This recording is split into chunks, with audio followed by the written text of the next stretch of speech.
আমের রাজধানী খ্যাত চাঁপাইনবাবগঞ্জ এখন বসন্তের সুবাসে ভরপুর।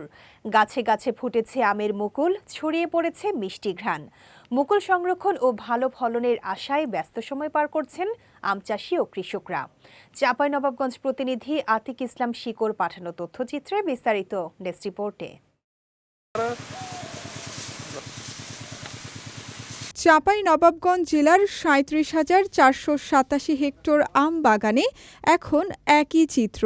অনুকূল আবহাওয়ায় এবছর মুকুলের অবস্থা ভালো বলে জানিয়েছেন চাষিরা। তবে প্রাকৃতিক দুর্যোগ ও পোকামাকড়ের আক্রমণ নিয়ে রয়েছে শঙ্কা।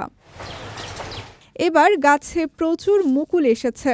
মুকুল সংরক্ষণ ও ভালো ফলনের আশায় শুরু থেকেই নিয়মিত পরিচর্যা করা হচ্ছে। আবহাওয়া অনুকূলে থাকলে ভালো ফলনের আশা করছেন চাষি ও বাগান মালিকেরা। তবে সার ও কীটনাশকের দাম বাড়ায় উৎপাদন ব্যয় বেড়েছে বলে জানালেন তারা।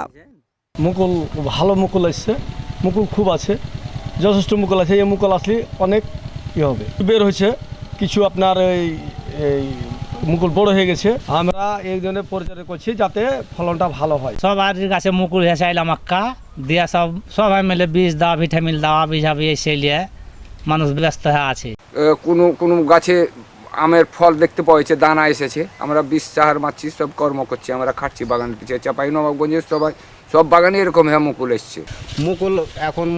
এখন আমরা ফের তা হতে ভিড়েছি, আপনার এখন বীজ দিচ্ছি, আপনার বীজ, তারপরে এই সালফা, তারপরে মেনকোজিব। এবছর জেলায় আমের মুকুলের অবস্থা সন্তোষজনক। কৃষকদের নিয়মিত পরামর্শ দেয়া হচ্ছে। সঠিক পরিচর্যা ও বালাই দমন নিশ্চিত করা গেলে ভালো ফলন আশা করা যায় বলে জানিয়েছে কৃষি বিভাগ।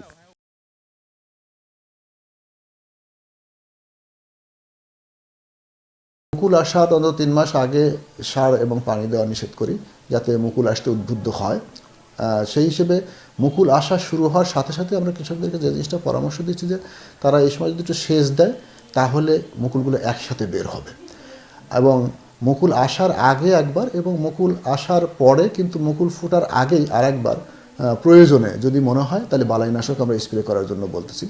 তবে তারা যাতে মাত্রাতিরিক্ত বালাইনাশক ব্যবহার না করে সেই জন্য আমরা তাদেরকে পরামর্শ দিচ্ছি, বিশেষ করে উত্তম কৃষি পরিচর্যার মাধ্যমে যাতে তারা আমগুলো উৎপাদন করতে পারে। বিশেষ করে জৈব বালাইনাশকের ব্যবহার বৃদ্ধির জন্য এবং ব্যাগিং করার জন্য তাদেরকে আমরা পরামর্শ দিচ্ছি, যাতে নিরাপদ এবং পুষ্টিকর আম উৎপাদন হয়। আর কয়েক মাস পর এই মুকুলই রূপ নেবে রসালো আমে। এরপরই দেশের বাজারে সুনাম ছড়াবে চাঁপাইনবাবগঞ্জের আম। বিজয় টিভি নিউজ ডেস্ক।